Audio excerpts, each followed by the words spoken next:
सिक्ने सिकाउने डिजिटल चौतारी आर्ट अफ टिचिङ युट्युब च्यानलमा हार्दिक स्वागत छ। म विदुर हरि आचार्य।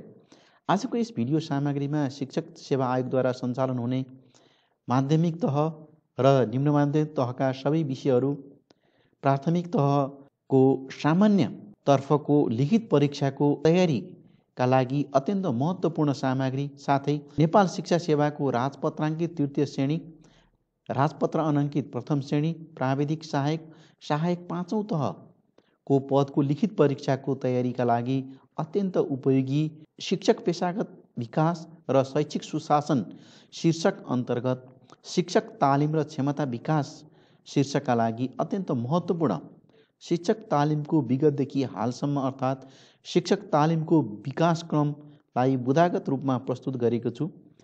भिडियोलाई अन्तिमसम्म हेरी आवश्यक सुझावको अपेक्षा गर्दै यस आर्ट अफ टिचिङ युट्युब च्यानललाई सब्सक्राइब गरिदिनु न अनुरोध गर्दै अब सुरुवात गरौँ। आजको विषयवस्तु गरिएको छ। माध्यमिक तहको सामान्य परीक्षाको पाठ्यक्रम अन्तर्गत शिक्षा सम्बन्धी आधारभूत ज्ञान जुन 24 अङ्कको 12वटा प्रश्नको प्रत्येक प्रश्नको अङ्कभार 2 अङ्क रहने गरी 12वटा प्रश्न रहनेछन् भने यस अन्तर्गत शिक्षक पेशागत र शैक्षिक अनुसन्धान शीर्षकमा 8.1 मा शिक्षक तालिम र क्षमता विकास रहेको छ भने 8.2 मा शिक्षक सक्षमताको प्रारूप 2072 रहेको छ भने प्राथमिक र निम्न माध्यमिक तहको पाठ्यक्रम अन्तर्गत शिक्षा सम्बन्धी आधारभूत ज्ञान 40 अङ्क जम्मा 20वटा प्रश्न रहनेछन् भने यसको क्रम सङ्ख्या 9 मा शिक्षक पेशागत विकास र शैक्षिक अनुसन्धान शीर्षकभित्र शिक्षक तालिम र क्षमता विकास र शैक्षिक अनुसन्धान अर्थ, आवश्यकता र महत्त्व शीर्षकमा रहेका छन्। यही शीर्षक अन्तर्गत रहने गरी शिक्षक तालिम विगतदेखि हालसम्मको व्यवस्थाका सन्दर्भमा यस सामग्रीमा यहाँलाई म बुदागत रूपमा प्रस्तुत गर्ने जमर्को गर्नेछु। नेपालमा शिक्षक तालिमको सुरुवात 2004 साल जेठमा ताहाचलमा खोलिएको आधार शिक्षण केन्द्रबाट भएको मानिन्छ। विक्रमसम्वत 2011 साल भाद्र 24 गतेदेखि शिक्षक शिक्षण केन्द्रको स्थापना भयो। आधार शिक्षण केन्द्रबाट उत्पादित जनशक्ति नै राष्ट्रिय शिक्षक शिक्षण केन्द्रका प्रशिक्षक भएको हामी पाउँछौँ। विक्रमसम्वत 2013-5-24 मा नर्मल स्कुलको रूपमा स्थापना भयो। नर्मल स्कुल अर्थात् उपत्यका बाहिर धरान, वीरगञ्ज र नेपालगञ्ज तीन स्थानमा नर्मल स्कुलको रूपमा स्थापना भयो र घुम्ती तालिम केन्द्र स्थापना गरिएको पाइन्छ। नर्मल तालिम कक्षा 8 उत्तीर्ण गरेकाहरूका लागि अर्थात् कक्षा 8 योग्यता प्राप्त गरेकाहरूका लागि 10 महिना बराबरको तालिम दिने गरी सञ्चालन गरेको पाइन्छ। विक्रमसम्वत 2013 सालमा कलेज अफ एजुकेसनको स्थापना भयो।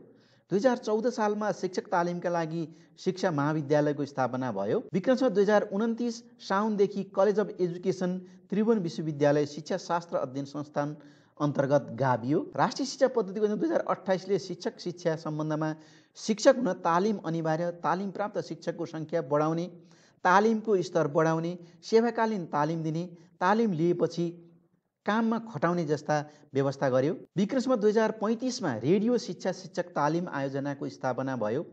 2037 साल भाद्र 4 गतेदेखि दूरशिक्षा पद्धति अनुसार प्राथमिक शिक्षकहरूका लागि 150 घण्टे रेडियो तालिम कार्यक्रमको सुरुवात भयो। विक्रमसम्वत 2038 मा ग्रामीण विकासका लागि शिक्षा परियोजनाले स्रोत केन्द्र मार्फत 10 महिने, 21 दिने र 7 दिने शिक्षक तालिम सञ्चालन गर्यो। विक्रमसम्वत 2039 अर्थात् सन् 1983 मा माध्यमिक शिक्षा विकास परियोजना अर्थात् एसइडिपी सञ्चालन भयो, जसलाई हामी सेकेन्डरी एजुकेसन डेभलपमेन्ट प्रोजेक्टको रूपमा हामी प्राप्त गर्छौँ, जुन 2039 सालमा सञ्चालन भयो। त्यसपछि माध्यमिक शिक्षा विकास केन्द्रको रूपमा अर्थात् सेडुको रूपमा रूपान्तरण गरियो, जसलाई हामी सेकेन्डरी एजुकेसन डेभलपमेन्ट युनिटको रूपमा रूपान्तरण भयो। सेडुले शिक्षकहरूमा इफेक्टिभनेस, इफिसियन्सी र कम्पिटेन्सी बढाउने, 8000 माध्यमिक शिक्षकलाई अङ्ग्रेजी, गणित र विज्ञान तथा अन्य अनिवार्य विषयको तालिम दिने लगायतका उद्देश्य राखेको पाइन्छ। विक्रमसम्वत 2041 मा प्राथमिक शिक्षा परियोजनाले आधारभूत अर्थात् विक्रमसम्वत 2041 सालमा प्राथमिक शिक्षा परियोजनाले विद्यालयमा समूहका आधारमा अर्थात् 7 देखि 15 वटा विद्यालयको केन्द्र पर्ने गरी त्यसको आधारमा स्रोत केन्द्र स्थापना गर्ने व्यवस्था गर्यो। शिक्षकहरूको प्रशिक्षणको व्यवस्था गर्ने, शिक्षकको पेशागत भावना र उत्प्रेरणाको अभिवृद्धि गर्ने लगायतका व्यवस्था प्राथमिक शिक्षा परियोजनाले गर्यो। विक्रम 2049 अर्थात् सन् 1992 मे 18मा प्राथमिक शिक्षकहरूलाई तालिम प्रदान गर्ने उद्देश्यले एडिबीको सहयोगमा प्राथमिक शिक्षा विकास परियोजनाको सुरुवात भयो। यसले शैक्षिक जनशक्ति विकास केन्द्रको भवन र 9वटा जिल्ला अर्थात् सुनसरी, भोजपुर, धनुषा, काभ्रे, बारा, तनहुँ, रूपन्देही, सुर्खेत र डोटी यी 9वटा जिल्लामा प्राथमिक शिक्षक तालिमको भौतिक संरचना निर्माण गर्यो र 11वटा जिल्ला अर्थात् गोर्खा, मनाङ, पर्वत, बागलुङ, म्याग्दी, पाल्पा, रूपन्देही, अर्घाखाँची, बर्दिया, जाजरकोट र जुम्ला यी 11वटा जिल्लाहरूमा प्राथमिक विद्यालयहरूको भवन निर्माण गर्ने तथा 49,200 प्राथमिक शिक्षकहरूलाई तालिम प्रदान गरेको पाइन्छ। विक्रम 2047 सालमा थाइल्यान्डको जोम्टिनमा सम्पन्न सबैका लागि शिक्षा सम्मेलन पश्चात नेपाल सरकारले 2049 अर्थात् 1992 सालमा आधारभूत तथा प्राथमिक शिक्षा परियोजना सुरु गर्यो। यसले आधारभूत शिक्षक तालिम कार्यक्रम 150 घण्टे सुरुवात गर्यो। पछि यसलाई 10 महिने तालिममा रूपान्तरण गरियो। विक्रम 2050 साल साउन 1 मा दूर शिक्षा केन्द्रको स्थापना भयो। शिक्षा नियमावली 2059 को परिच्छेद 10 नियम 56 मा शिक्षण शिक्षा र शिक्षक तालिम सम्बन्धमा दूर शिक्षा प्रदान गर्न सकिने व्यवस्था भएको हामी पाउँछौँ। शिक्षा ऐन 2028 को विक्रम 2058 10-25 मा भएको 7औं संशोधनले ऐनको दफा 11 को ड मा शिक्षक नियुक्ति हुनका लागि अध्यापन अनुमति पत्र लिने व्यवस्था गर्यो। अध्यापन अनुमति पत्र लिन अनिवार्य रूपमा तालिम प्राप्त हुने पर्ने प्रावधान राखेकाले शिक्षक बन्न तालिम अनिवार्य भयो। राष्ट्रिय शिक्षा आयोगको प्रतिवेदन 2049 ले सिफारिस गरे अनुसार शिक्षा क्षेत्रमा कार्य जनशक्तिको सेवाकालीन तालिम मार्फत पेशागत दक्षता विकासका लागि तालिम प्रदान गर्ने छाता सङ्गठनको रूपमा विक्रम 2050 साउन 1 गते शैक्षिक जनशक्ति विकास केन्द्रको स्थापना भयो। विक्रम 2061 भदौ 29 गते तात्कालीन माध्यमिक शिक्षा विकास केन्द्र र दूर शिक्षा केन्द्रलाई शैक्षिक जनशक्ति विकास केन्द्रमा एकीकृत गरियो। शैक्षिक जनशक्ति विकास केन्द्र अन्तर्गत क वर्गका 9वटा र ख वर्गका 20वटा गरी कुल 29वटा शैक्षिक तालिम केन्द्रहरू सञ्चालनमा आए।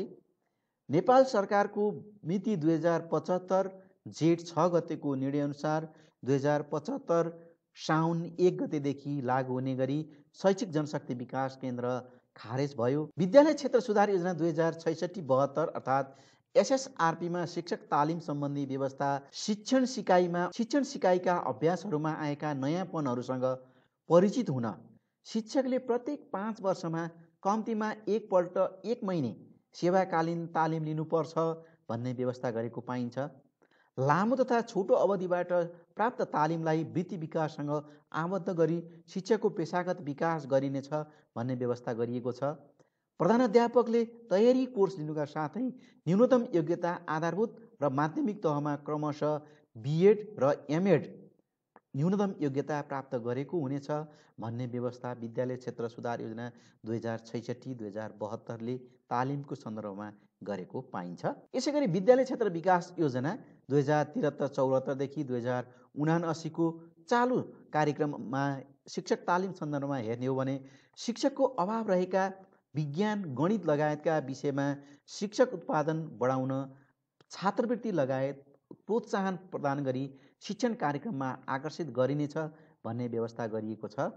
त्यसैगरी 1 महिने सेवाकालीन प्रमाणीकरण तालिम, पुनर्ताजगी तालिम, मागमा आधारित छोटो अवधिका तालिम, अनलाइन स्वाध्ययन सामग्री तथा विशेष सिकाइ, आवश्यकताको सम्बोधनका तालिम लगायत शिक्षक पेशागत विकासका विविध कार्यक्रमहरूको सुदृढीकरण गरिनेछ भन्ने व्यवस्था वर्तमान अर्थात् चालु विद्यालय क्षेत्र विकास योजनाले गरेको पाइन्छ। साबिकको शैक्षिक जनशक्ति विकास केन्द्र अन्तर्गत रहेका शैक्षिक तालिम केन्द्रहरू हाल प्रदेश सरकार अन्तर्गत रहने गरी शिक्षा तालिम केन्द्रका नाममा 7वटा प्रदेशमा 7वटा रहेका छन्। साबिक शैक्षिक तालिम केन्द्र खको रूपमा रहेका बाँकी केही शैक्षिक तालिम केन्द्रहरू विस्तारित शाखा अर्थात् शिक्षा तालिम केन्द्रको विस्तारित शाखाको रूपमा रहेका छन्। हाल यिनी तालिम केन्द्रहरूले नवप्रवेशी सेवारत शिक्षक र प्रधानाध्यापकहरूलाई सेवा प्रवेश, सेवाकालीन, कस्टमाइज तथा पेशागत विकास तालिमहरू सञ्चालन गर्दै आइरहेका छन्। अहिले कार्यान्वयनमा रहेको शिक्षक पेशागत विकासको तालिम प्रमाणीकरण तालिमको रूपमा रहेको हुन्छ र सबै तहमा 2 चरणमा अर्थात् 15-15 दिन गरेर 30 दिनको तालिम पेशागत विकास प्रमाणीकरण तालिम लिनुपर्ने व्यवस्था गरिएको छ। यसमा दुवै चरणमा शिक्षा तालिम केन्द्रमा आधारित पहिलो खण्ड अर्थात् फेस टु फेस खण्ड 10 दिने र दोस्रो खण्डमा विद्यालयमा गएर अभ्यास शिक्षण वा अभ्यास कार्य गरी प्रतिवेदन दिने कार्यलाई 5 कार्यदिन बराबर मानिन्छ। तालिम कार्यमा सहभागिता 10 दिनको तालिमको लिखित परीक्षा र विद्यालयमा गरिने अभ्यास कार्यको प्रतिवेदनको आधारमा सहभागी शिक्षकको मूल्याङ्कन गर्ने व्यवस्था गरिएको छ र तालिमको अङ्क यस प्रकार दिने व्यवस्था छ, जसमा पहिलो चरणका दुवै खण्डमा सहभागी भएका अर्थात् प्रत्यक्ष सिकाइ खण्ड र परियोजना कार्यखण्ड अर्थात् विद्यालयमा आधारित कार्यखण्डमा दुवै खण्डमा सफल भएका सहभागी शिक्षकहरूलाई दोस्रो चरणको पेशागत विकास तालिममा सहभागी गराइने व्यवस्था रहेको छ। दोस्रो खण्डको 5 दिने स्वाध्याय अभ्यास ढाँचा अन्तर्गत प्रशिक्षार्थीले आफू कार्यरत विद्यालयमा गई 4वटा परियोजना कार्यहरू 45 दिनभित्र सम्पन्न गरी पेश गर्नुपर्ने हुन्छ र प्रत्येक चरण अर्थात् दुवै चरणको 50-50 पूर्णाङ्क रहने अर्थात् 50 पूर्णाङ्कमा मूल्याङ्कन हुने व्यवस्था गरिएको छ। प्रत्येक चरणको 50 पूर्णाङ्कको मूल्याङ्कन निम्न अनुसार हुने गर्छ। नियमितता, सहभागिता र सक्रियता 5 अङ्क, सृजनात्मक तथा प्रवर्तनात्मक कार्य 10 अङ्क, लिखित परीक्षा 25 अङ्क र स्वाध्याय अभ्यास अन्तर्गत 4वटा परियोजना कार्य जसको 2.5 अङ्कका दरले 10 अङ्कको हुने गर्दछ। 10औं दिनमा सञ्चालन हुने परीक्षा जुन 25 अङ्कको हुन्छ, जसमध्ये 10वटा बहुवैकल्पिक प्रश्नमा 5 अङ्क, 5वटा संक्षिप्त उत्तरात्मक प्रश्नमा 15 अङ्क र एउटा लामो उत्तरात्मक प्रश्नमा 5 अङ्क छुट्याइने व्यवस्था गरेको छ। सहभागीले प्राप्त गरेको अङ्कलाई निम्न अनुसार श्रेणी विभाजन गर्ने व्यवस्था गरिएको छ। विशिष्टता सहितको प्रथम श्रेणी 90 अङ्कभन्दा माथि, प्रथम श्रेणी 80% भन्दा माथि र 90% भन्दा कम, द्वितीय श्रेणी 65% भन्दा माथि र 80% भन्दा कम, तृतीय श्रेणी 50% भन्दा माथि र 65% भन्दा कम। 50% भन्दा कमलाई असफल अथवा तालिममा सफल हुन दुवै चरणका दुवै खण्डमा 50% अङ्क ल्याएको हुनुपर्ने व्यवस्था वर्तमान शिक्षक पेशागत विकास प्रारूपले व्यवस्था गरेको हामी पाउँछौँ। हस्, धन्यवाद, नमस्कार। शिक्षक तालिमको विगतदेखि वर्तमानसम्मको अवस्थाको बुदागत रूपमा यहाँलाई जानकारी दिने प्रयास गरेको छु। यहाँ धेरै कुराहरू थप्नुपर्ने अवस्था रहने हुन सक्छन्। यसलाई अझै सुधारका लागि यहाँको महत्त्वपूर्ण सुझावको अपेक्षा गर्दै आजको यस विषयवस्तुबाट बिदा हुन्छु। हस्, धन्यवाद, नमस्कार।